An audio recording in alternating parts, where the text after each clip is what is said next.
Minha esposa disse: não preciso me reportar a você. Sou uma mulher independente. Depois de chegar em casa às 3 da manhã, eu respondi: você está certa. Então instalei fechaduras de alta segurança que só eu podia abrir. Quando ela retornou na manhã seguinte, sua chave não funcionou. O bilhete dizia: mulheres independentes encontram seu próprio lugar. Deixa-me contar como meu casamento de 6 anos começou a desmoronar de formas que nunca consegui prever. Tudo começou há 5 meses com pequenas coisas que não batiam certo. A Patrícia, a minha esposa, trabalha em vendas de equipamentos médicos, faz isso há anos e sempre teve alguma noite ocasional mais tarde com clientes ou eventos de networking. É simplesmente a natureza do negócio dela, ou pelo menos era o que eu pensava. Mas por volta de fevereiro, o padrão mudou. O que costumava ser talvez uma noite por mês até tarde transformou-se em 2, depois 3, depois às vezes 4 noites por semana onde ela chegava muito depois da meia-noite. Sou o André, já agora, tenho 32 anos, e coordeno cadeias de fornecimento para uma empresa de logística aqui em Belo Horizonte. Os meus dias são bastante previsíveis. Acordo às 6, chego a casa às 5:30, jantar pronto às 7 se a Patrícia estiver em casa. Gosto de rotina. Gosto de saber onde as coisas estão. Por isso, quando a Patrícia começou a chegar a casa à 1 da manhã, depois 1:30, depois chegando às 2:30 da manhã, os meus alarmes internos começaram a disparar. No início, dei-lhe o benefício da dúvida. As vendas de equipamentos médicos podem ser exigentes, especialmente quando se lida com hospitais e cirurgiões ocupados que só têm tempo para reuniões depois dos turnos. Grande jantar com cliente hoje à noite, dizia, pegando na mala e dirigindo-se para a porta. O Dr. Morrison quer discutir os novos monitores cardíacos durante umas bebidas. Bastante razoável. Evento de network no centro, escrevia por volta das 9 da noite. Está a demorar mais do que esperava. Não me esperes acordado. Razoável. Entretenimento de clientes no hotel, mencionava casualmente na manhã seguinte, parecendo cansada mas satisfeita. Já sabes como são essas coisas. Eu sabia, ou pensava que sabia. Mas depois as explicações começaram a ficar mais vagas. Coisa do trabalho tornou-se a sua frase preferida. Quando perguntava especificamente que cliente, que tipo de evento, como ocorreu, as suas respostas tornavam-se secas e defensivas. Por que precisas de saber todos os pormenores do meu trabalho, André? Respondia bruscamente. É só trabalho. As mesmas coisas chatas de vendas de sempre. O tom defensivo era novo. A Patrícia sempre tinha sido faladora sobre o trabalho, queixando-se de médicos difíceis ou celebrando grandes vendas durante o jantar. Agora era como arrancar dentes para conseguir informação básica sobre onde tinha estado durante 6 horas. Comecei a prestar mais atenção. Tomava banho imediatamente quando chegava a casa, mesmo em noites quando dizia que tinha estado em jantares de negócios. O telefone dela, que costumava estar casualmente no balcão da cozinha, de repente colou-se ao lado dela. Levava-o para a casa de banho, mantinha-o virado para baixo durante os raros jantares que ainda partilhávamos, e reparei que tinha mudado o código de acesso. Pequenas coisas, mas acumulavam-se. Em abril, as noites tardias estavam a acontecer 3 ou 4 vezes por semana. Tentei abordar diretamente. Patrícia, estou a começar a ficar preocupado com o teu horário, disse numa manhã enquanto tomávamos café. Estás exausta, e já quase não nos vemos. Está tudo bem no trabalho? A reação foi imediata e hostil. Estás mesmo a tentar controlar a minha carreira agora, respondeu furiosa. Estou a construir algo aqui, André. Isso é importante. Alguns de nós têm ambições para além de sair do trabalho às 5:30 todos os dias. Isso doeu, mas mantive a voz calma. Não estou a tentar controlar nada. Só tenho saudades de passar tempo com a minha esposa. Bem, talvez devesses arranjar alguns hobbies, disse, sem levantar os olhos do telefone. Não posso ser a tua única fonte de entretenimento. As conversas tornaram-se discussões. Sempre que expressava preocupação sobre o horário dela ou perguntava sobre os planos da noite, acusava-me de ser controlador, ciumento ou inseguro. Estás a agir como algum tipo de agente de vigilância, dizia. Sou uma mulher adulta com um trabalho exigente. Aceita isso. Tentei mudar a abordagem. Em vez de questionar, ofereceria apoio. Posso ir buscar-te depois do teu jantar com o cliente? Perguntava. Não é necessário, respondia rapidamente. Apanho um táxi. Quando sugere que planeássemos um fim de semana juntos, de repente lembrava-se de obrigações de trabalho. grande apresentação na próxima semana ou emergência com um cliente ou chamada de conferência com a equipa da Costa Oeste. Havia sempre alguma coisa. A gota de água chegou há 3 semanas. A Patrícia entrou pela nossa porta da frente às 3h15 da manhã. Não 2h30, não meia-noite, 3h15 da manhã. O cabelo estava despenteado, a maquilhagem borrada, e a blusa estava amarrotada de formas que sugeriam que tinha sido removida e posta de volta rapidamente. Parecia que tinha sido atingida por um tornado, e quando me viu sentado à mesa da cozinha com uma chávena de café, nem sequer teve a decência de parecer envergonhada. Estás acordado até tarde, disse, como se isto fosse perfeitamente normal. Estava preocupado, respondi. O teu telefone foi direto para o correio de voz depois das 11. A bateria morreu, disse, sem me olhar nos olhos. Olha, André, não tenho energia para isto hoje à noite. Foi um longo jantar com o cliente que se estendeu demasiado, e estou exausta. Levantei-me lentamente, processando o que estava a ver. Isto não era um jantar de negócios que se tinha prolongado. Isto era algo completamente diferente. Patrícia disse baixinho, o que está realmente a acontecer aqui? E foi então que disse as palavras que mudaram tudo. Endireitou-se, olhou-me diretamente nos olhos, e disse, não te devo uma explicação por cada minuto do meu dia, André. Sou uma mulher adulta que pode cuidar de si mesma. Não preciso de me reportar contigo como se fosse uma adolescente com hora de chegada. A cozinha ficou em silêncio exceto pelo zumbido do frigorífico. Olhei para minha esposa, realmente olhei para ela, e vi uma estranha. Alguém que podia chegar a casa às 3 da manhã parecendo que tinha passado por um liquidificador e ter a audácia de me dar uma palestra sobre independência adulta. Pus a minha chávena de café na mesa e acenei lentamente com a cabeça. Tens absolutamente razão, Patrícia disse, a minha voz perfeitamente calma. És uma mulher adulta que pode cuidar de si mesma. Concordo completamente. Parecia surpreendida com a minha resposta, talvez até um pouco confusa. Mas eu tinha acabado de estar confuso. Pela primeira vez em meses, tudo estava cristalino. Esse momento de clareza atingiu-me como um comboio de carga, e soube exatamente o que precisava de acontecer a seguir. Na manhã seguinte, enquanto a Patrícia dormia o que quer que tivesse estado a fazer até às 3 da manhã, já estava a fazer chamadas telefônicas. A primeira chamada foi para um especialista em segurança que um colega do trabalho tinha recomendado quando a ex-mulher dele começou a aparecer sem convite depois da separação. Preciso de um sistema de fechaduras de grau comercial, disse-lhe. Alta segurança, duplicação de chaves controlada, e preciso que seja instalado hoje. Conseguiu ouvir algo na minha voz porque não fez perguntas, apenas disse que estaria na minha casa ao meio-dia. A segunda chamada foi para o meu advogado, Henrique, com quem tinha trabalhado quando comprei a casa há 4 anos. Henrique, preciso de confirmar algo sobre a escritura da minha propriedade, disse. A casa está unicamente em meu nome, certo? Ativo pré-matrimonial. Isso está correto, André. Tudo está documentado. Por quê? O que se passa? Ligo-te de volta, disse, e desliguei. Quando a Patrícia se arrastou para fora da cama por volta das 11, eu já estava em modo operacional completo. Murmurou algo sobre café e dirigiu-se cambaleando para a cozinha, parecendo morte reaquecida. Perfeito. Esperei até ela sair para o trabalho e estou a usar aspas porque estava a começar a duvidar seriamente se era para lá que ia, depois fiquei ocupado. O tipo da segurança chegou mesmo a horas, um profissional sem rodeios que deu uma olhada à minha fechadura existente e abanou a cabeça. Isto não deteria nenhum adolescente motivado, disse. O que estou a instalar aqui é de grau restaurante. A duplicação de chaves requer autorização especial, e estou a programá-la para que apenas o teu scan biométrico possa autorizar novas chaves. Demorou-lhe 3 horas a instalar todo o sistema, completo com placas de reforço e um componente de fechadura inteligente que se ligava ao meu telefone. Enquanto trabalhava, fui à loja de material de escritório e mandei fazer um sinal. Laminado, com aspecto profissional, com texto preto simples sobre fundo branco, mulheres adultas encontram o seu próprio lugar para viver. Pensei que a Patrícia apreciaria a referência ao discurso sobre independência.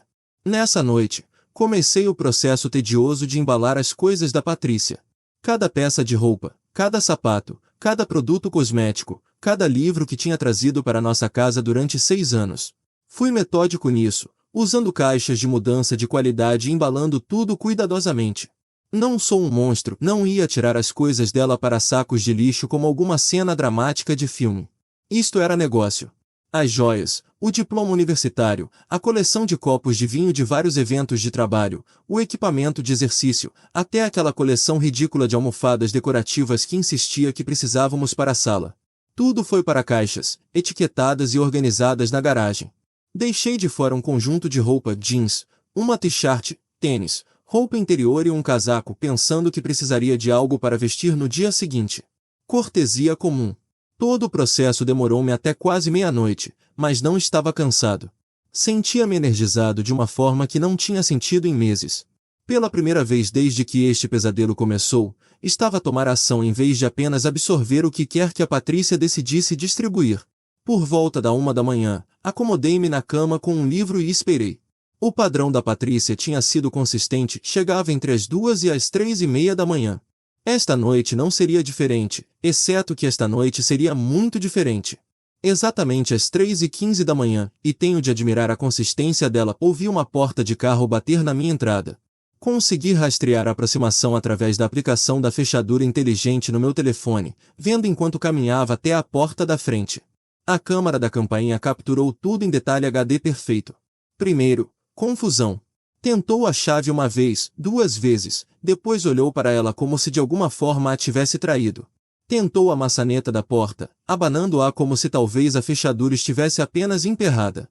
Depois tentou a chave novamente, mais forçadamente desta vez. Foi então que reparou no sinal laminado que tinha colado na porta à altura dos olhos. Vi inclinar-se para o ler, e a progressão de emoções no rosto dela foi algo digno de ver. A confusão derreteu-se em incredulidade, depois em raiva, depois no que parecia pânico genuíno. Começou a bater na porta. André! André! Que raio é isto? Abre a porta! Mais batidas. André! Eu vivo aqui! Não podes trancar-me fora da minha própria casa! Fiquei na cama, vendo o drama desenrolar-se no ecrã do meu telefone. A minha própria casa, tinha dito. Escolha interessante de palavras de alguém que nunca tinha contribuído com um cêntimo para a hipoteca. As batidas ficaram mais frenéticas. André, isto é loucura. Abre a maldita porta agora mesmo. Tentou ligar para o meu telefone. Deixei ir para o correio de voz. Tentou a campainha, carregando repetidamente até eu a desativar através da aplicação. Depois tentou raciocinar. Olha, sei que estás chateado, mas podemos falar sobre isto como adultos. Apenas abre a porta e resolvemos isto. Adultos. Lá estava aquela palavra outra vez. Tinha de apreciar a consistência dela. Depois de cerca de 20 minutos desta atuação, durante a qual tentou tudo desde suplicar a ameaçar chamar a polícia, finalmente tirou o telefone e fez uma chamada. Joana? Preciso de ajuda. O André perdeu a cabeça e trancou-me fora de casa. Uma pausa. Não sei. Mudou as fechaduras e deixou algum bilhete maluco sobre mulheres adultas que encontram os próprios lugares. Outra pausa. Mais longa desta vez. Sim, sei que são 3 da manhã. Podes por favor apenas vir buscar-me? Adormeci ouvindo andar lá fora, ocasionalmente tentando a maçaneta da porta outra vez como se talvez a fechadura se reiniciasse magicamente. Quando acordei às minhas 6 da manhã normais, tinha desaparecido. Mas o meu telefone não. 167 mensagens de texto. 19 mensagens de voz. As mensagens de texto foram uma viagem através das 5 fases do luto, começando com raiva por volta das 4 da manhã e progredindo através de negociação, depressão, e o que poderia caridosamente ser chamado aceitação às 7:30. Estás a ser completamente irracional, começavam as primeiras. Esta é a minha casa também e vou chamar um advogado, e não pode simplesmente expulsar alguém sem aviso. Às 6 da manhã, o tom tinha mudado. André, por favor liga-me. Precisamos de falar sobre isto. Sei que estás magoado, mas esta não é a forma de lidar com isso. Estou a ficar na casa da Joana, mas isto é temporário. Somos casados, pelo amor de Deus. O último lote, enviado por volta das 7:30, eram quase desesperadas. Não percebo por que nos estás a fazer isto. Por favor, apenas liga-me para que possamos resolver isto. Amo-te, André. Não deites fora 6 anos por um mal-entendido. Mal-entendido. Isso foi boa. Apaguei todas as mensagens sem responder e segui a minha rotina matinal normal. Café, duche, pequeno almoço, notícias. Como qualquer outro dia, exceto infinitamente mais pacífico. Quando a Patrícia ligou durante a minha hora de almoço, finalmente atendi. André, Graças a Deus. Escuta, peço desculpa pela noite passada. As coisas têm estado estressantes no trabalho e sei que não tenho sido a melhor esposa ultimamente, mas, Patrícia, interrompi gentilmente, estou apenas a respeitar a tua independência.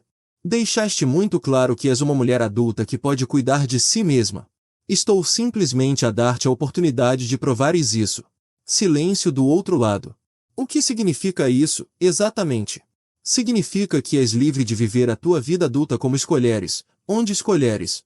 Não mais check-ins, não mais explicações necessárias. Independência completa. André, esta é a nossa casa, não, Patrícia. Esta é a minha casa. És bem-vinda a encontrar a tua. Desliguei e voltei à minha sandes. Pela primeira vez em meses, tinha apetite. A Patrícia não ficou embaixo por muito tempo, e honestamente, teria ficado desapontado se tivesse ficado. 3 dias depois do bloqueio, apareceu com reforços. Estava a trabalhar em casa quando a câmara da campainha me alertou para um pequeno comboio na minha entrada, o sedã da Patrícia, a SUV da irmã Joana, e uma carrinha que não reconhecia com 2 tipos que pareciam trabalhar como carregadores a tempo parcial. A Patrícia marchou até a minha porta da frente como se estivesse a liderar uma operação militar. André, abre esta porta agora mesmo, gritou através da câmara. Estou aqui para recolher as minhas coisas, e trouxe testemunhas. Testemunhas. Tinha de admirar o pensamento legal, mesmo que fosse completamente inútil. Abri a porta e saí para a varanda, fechando-a atrás de mim. As tuas coisas estão empacotadas e prontas na garagem, disse calmamente. Tudo está etiquetado e organizado. Deve demorar cerca de 30 minutos a carregar. Não eides como se isto fosse algum tipo de favor, a Patrícia respondeu bruscamente. Isto é despejo ilegal, André. Tenho direitos. Um dos tipos da carrinha tipo grande com barba e atitude deu um passo em frente. Não pode simplesmente expulsar uma mulher da própria casa, mano. Isso não está certo. Olhei-o fixamente. Desculpa, mas quem és tu exatamente? Sou o Marco, amigo da Joana, disse, inchando o peito. E não gosto de ver mulheres serem tratadas assim. Marco disse, mantendo a voz nivelada, a Patrícia é bem-vinda a levar as coisas pessoais dela a qualquer altura. Mas esta não é a casa dela. Nunca foi. O rosto da Patrícia ficou vermelho. Claro que é. Vivi aqui durante 6 anos. Isso torna a propriedade conjugal.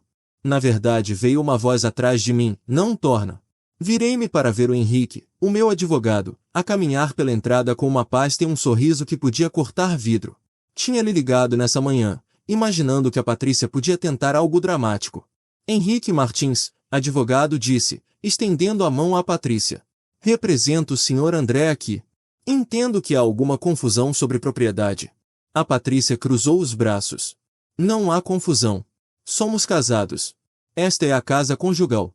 O Henrique abriu a pasta e tirou uma pasta. Na verdade, senhora Patrícia, a escritura desta propriedade mostra a propriedade única do André, comprada 18 meses antes do vosso casamento. O nosso estado não é de propriedade conjugal, e sem qualquer contribuição financeira para a hipoteca ou impostos de propriedade que os meus registros mostram que nunca fez, não tem reclamação legal sobre esta residência. A cor drenou do rosto da Patrícia, mas recuperou rapidamente. Não é assim que o casamento funciona. Vou ligar ao meu próprio advogado. Esse é certamente o seu direito, disse o Henrique agradavelmente. Agora, procedemos com a recolha dos seus efeitos pessoais. A mudança demorou 45 minutos. Supervisionei da varanda enquanto a Patrícia, a Joana e o músculo deles carregavam caixas. A Patrícia continuou a lançar-me olhares que podiam derreter aço, mas mantive a minha posição. Isto era apenas logística. Quando terminaram, a Patrícia caminhou de volta para onde eu estava. Isto não acabou, André disse, a voz tremendo de raiva. Pensas que és muito inteligente, mas não fazes ideia do que estás a enfrentar. Estou a enfrentar uma mulher adulta que pode cuidar de si mesma, respondi. As tuas palavras, não as minhas. Foi-se embora, mas não em silêncio. A semana seguinte trouxe uma tempestade de papelada legal. A advogada de divórcio da Patrícia, Vera alguma coisa, apresentou moção após moção exigindo uso exclusivo da casa conjugal e pensão de alimentos de emergência. Cada documento pintava-me como algum tipo de monstro controlador que tinha abandonado sem coração a esposa. O Henrique lidou com tudo com a paciência de um homem que tinha visto este guião antes. André disse-me durante uma das nossas reuniões, Vou sugerir que contratemos um investigador privado. A Patrícia está a alegar que não tem outro lugar para ficar e não tem meios de apoio, mas as declarações financeiras dela não batem certo. O que queres dizer? Está a alegar rendimentos mínimos do trabalho de vendas de equipamentos médicos, mas segundo os extratos do cartão de crédito que se tornaram descobríveis quando pediu apoio, tem estado a gastar dinheiro como se fosse acabar.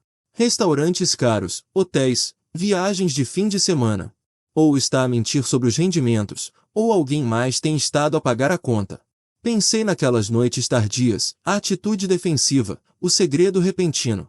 Faz isso, disse.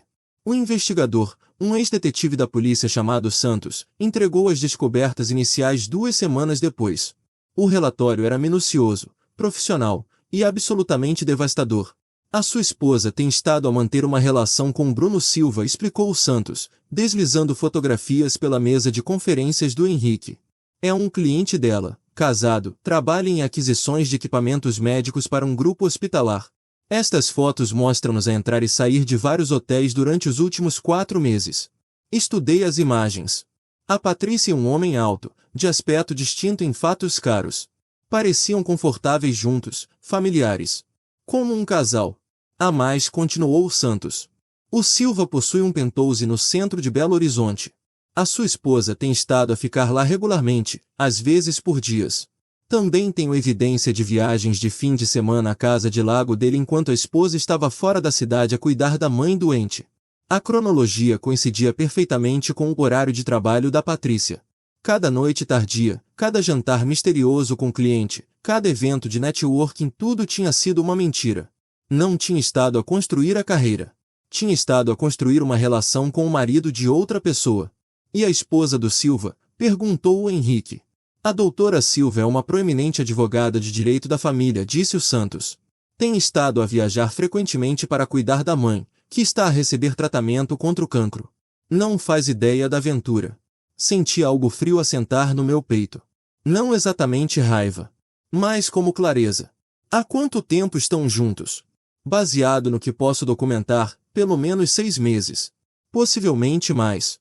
6 meses. Enquanto eu estava preocupado com o estresse do trabalho dela e a tentar ser um marido de apoio, a Patrícia tinha estado a brincar às casinhas com o marido de outra mulher. Mas a Patrícia não tinha acabado de lutar. Quando as moções legais falharam, tentou uma abordagem diferente: guerra financeira. Descobri a estratégia dela quando a empresa do meu cartão de crédito ligou sobre gastos suspeitos. Aparentemente, a Patrícia tinha estado a usar o nosso cartão de crédito conjunto para acumular milhares em contas de hotel, gastos de restaurante e gastos em compras. Quando liguei para disputar os gastos, ela ganhou-me a isso. Esses são gastos conjugais legítimos, disse a empresa do cartão de crédito. O meu marido está a tentar cometer fraude. Isso correu-lhe mal espetacularmente quando o Henrique intimou os registros do cartão de crédito e os cruzou com a vigilância do Santos. Cada gasto conjugal que a Patrícia reclamou era na verdade um gasto da aventura dela de jantares com o Silva, quartos de hotel que tinham partilhado, até compras de lingerie das quais definitivamente não me tinha beneficiado. A gota final chegou quando a Patrícia apareceu no meu local de trabalho. Estava numa reunião quando a segurança ligou para dizer que havia uma mulher no lobby exigindo ver-me. Desci para encontrar a Patrícia a discutir com a recepcionista, a voz alta o suficiente para atrair a atenção de metade do edifício. André, precisamos de falar, disse quando me viu. Isto foi longe demais. Patrícia, não podes estar aqui. Este é o meu local de trabalho. Sou a tua esposa, disse, alto o suficiente para toda a gente no lobby ouvir. Estamos a ter alguns problemas pessoais e estás a esconder-te atrás de advogados e sistemas de segurança como um cobarde. O segurança, um tipo chamado José que tinha trabalhado lá durante anos, deu um passo em frente. Senhor, esta pessoa está a incomodá-lo. Olhei para a Patrícia, realmente olhei para ela. Estava despenteada, desesperada, nada como a mulher confiante que me tinha dado uma palestra sobre independência adulta apenas um mês atrás. Sim, disse baixinho. Está. Escoltaram-na para fora enquanto gritava sobre como eu estava a destruir o nosso casamento e como me ia arrepender. Toda a cena foi capturada em câmaras de segurança, fornecendo ao Henrique ainda mais documentação para o nosso caso. Nessa noite, o Henrique ligou com notícias. A advogada da Patrícia retirou a moção para uso exclusivo da casa, disse. Aparentemente, acabaram de descobrir que a cliente deles tem estado a coabitar com o Sr. Silva. Difícil alegar que não tens casa quando estás a viver num penthouse do centro. Servi-me um copo de vinho e sentei-me na minha sala pacífica, livre da Patrícia. O que acontece agora? Agora esperamos, disse o Henrique. A Patrícia declarou a independência dela, André. Vamos ver como a lida com isso. Às vezes o karma não precisa de ajuda tua, só precisa de tempo para fazer o trabalho. 2 semanas depois do colapso da Patrícia no local de trabalho, o Santos ligou com uma atualização que me alegrou o dia. André, vais querer ouvir isto, disse, e consegui ouvir a satisfação na voz dele. A doutora Silva chegou cedo de visitar a mãe. Caminhou direto para o penthouse e encontrou as coisas da Patrícia por todo lado, pílulas anticoncepcionais no balcão da casa de banho, roupa de ginásio no cesto da roupa suja, até a caneca de café da Patrícia sentada na mesa da cozinha como se fosse dona do lugar. Deixei o meu café matinal. Por favor, diz-me que documentaste isto. Melhor que isso. A doutora Silva é advogada, lembras-te? Fotografou tudo antes de confrontar o marido. Depois teve uma conversa muito alta com o Silva de que os vizinhos ainda estão a falar. Aparentemente, deu-lhe exatamente 2 escolhas: acabar imediatamente e tentar salvar o casamento, ou perder metade de tudo que possui num divórcio com cláusula de infidelidade. Bruno Silva, acontece, valia significativamente mais do que eu tinha percebido. O tipo tinha herdado dinheiro da família além dos rendimentos de aquisições hospitalares, e segundo Santos, estávamos a falar de múltiplos milhões em ativos. Quando enfrentado com perder metade dessa fortuna para salvar o perdão da esposa, o Silva tomou a decisão em cerca de 30 segundos. A Patrícia levou com o pé nessa mesma noite, continuou Santos. O Silva mudou-a para algum hotel de estadia prolongada perto do aeroporto e disse-lhe que não podia vê-la mais.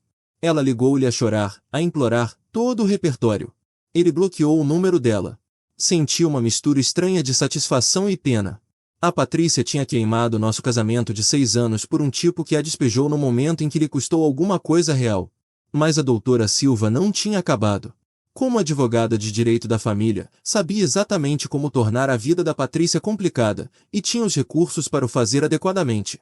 A primeira salva chegou na forma de uma carta de cessar e desistir enviada ao empregador da Patrícia, documentando a relação inadequada com um cliente e exigindo uma investigação completa.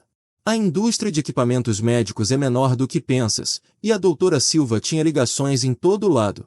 Numa semana, a Patrícia foi transferida para um departamento diferente com uma redução salarial de 25% e uma anotação no arquivo pessoal sobre relações inadequadas com clientes.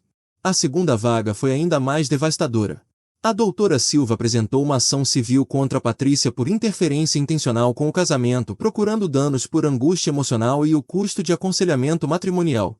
Se a ação finalmente teria sucesso não importava, só os honorários legais estavam a sangrar a Patrícia, especialmente porque agora vivia em hotéis e pagava advogados de tarifa reduzida. A Patrícia tentou ligar-me durante este período. Atendi exatamente uma vez, principalmente por curiosidade. André, por favor, disse, e consegui ouvir lágrimas na voz dela. Cometi um erro terrível. Sei isso agora. Podemos, por favor, falar sobre resolver isto? Não há nada para resolver, Patrícia. Declaraste a tua independência. Estou apenas a respeitar essa decisão. Fui estúpida, está bem? Senti-me lisonjeada com a atenção e fiz escolhas horríveis. Mas podemos arranjar isto. Podemos ir ao aconselhamento. Começar de novo, Patrícia, não cometeste um erro. Fizeste uma série de escolhas deliberadas durante meses. Escolheste mentir-me, escolheste trair-me, escolheste dar-me uma palestra sobre ser adulta quando questionei o teu comportamento. O único erro que fizeste foi assumir que não haveria consequências. Desligou, e voltei à minha noite pacífica. O Henrique estava a lidar com os procedimentos de divórcio, e estavam a correr exatamente como esperado.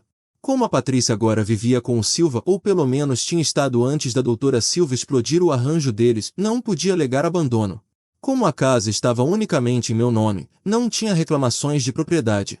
Como tinha estado a ganhar o próprio rendimento e não tínhamos filhos, não havia pensão de alimentos para discutir. Nem sequer está a lutar mais, disse-me o Henrique durante a nossa reunião final. A advogada dela aconselhou-a a aceitar o acordo e seguir em frente. Aparentemente, entre as contas de hotel e os honorários legais da situação Silva, está a afogar-se financeiramente. O divórcio foi finalizado numa terça-feira de manhã em outubro. Nem sequer tive de aparecer no tribunal, o Henrique lidou com tudo enquanto trabalhava em casa, desfrutando do meu café na cozinha onde tudo isto tinha começado 6 meses antes. A Patrícia ficou com as coisas pessoais, o carro, e o trabalho de salário reduzido. Eu fiquei com tudo o resto, incluindo a minha paz de espírito. O Santos entregou o relatório final umas semanas depois, em parte por minúcia profissional e em parte, penso, porque estava genuinamente curioso sobre como as coisas resultaram. A Patrícia está a viver num apartamento estúdio nos arredores agora, disse. Conduz muito mais longe para o trabalho, mas é o que pode pagar. O Silva reconciliou-se com a esposa, estão em terapia de casal e aparentemente a resolver as coisas. A esposa dele retirou a ação civil contra a Patrícia uma vez que ficou satisfeita de que a aventura tinha acabado completamente. Fiz a pergunta que me tinha estado a interrogar. Como está a Patrícia? O Santos consultou as notas.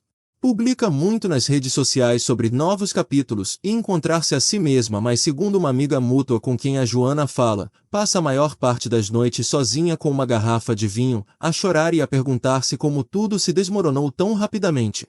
Senti uma pontada breve de algo, não exatamente simpatia, mas reconhecimento do facto de que a Patrícia era, em última análise, humana.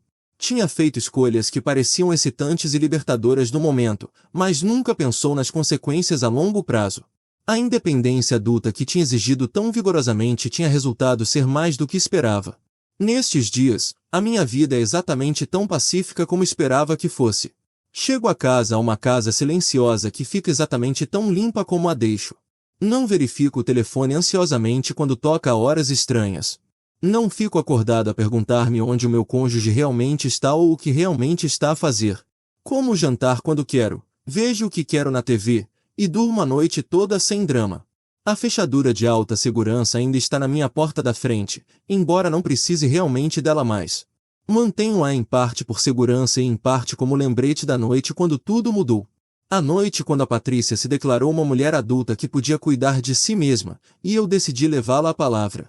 Às vezes pergunto-me se a Patrícia alguma vez pensa naquela conversa das 3h15 da manhã na nossa cozinha.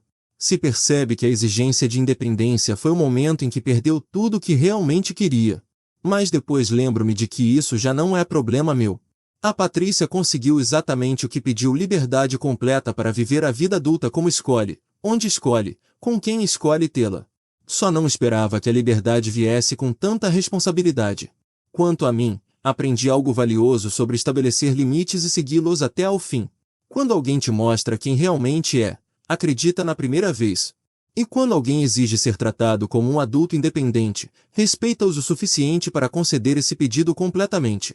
Às vezes a melhor coisa que podes fazer por alguém é dar-lhes exatamente o que pensam que querem. Principalmente quando descobrem que não é o que pensavam que seria.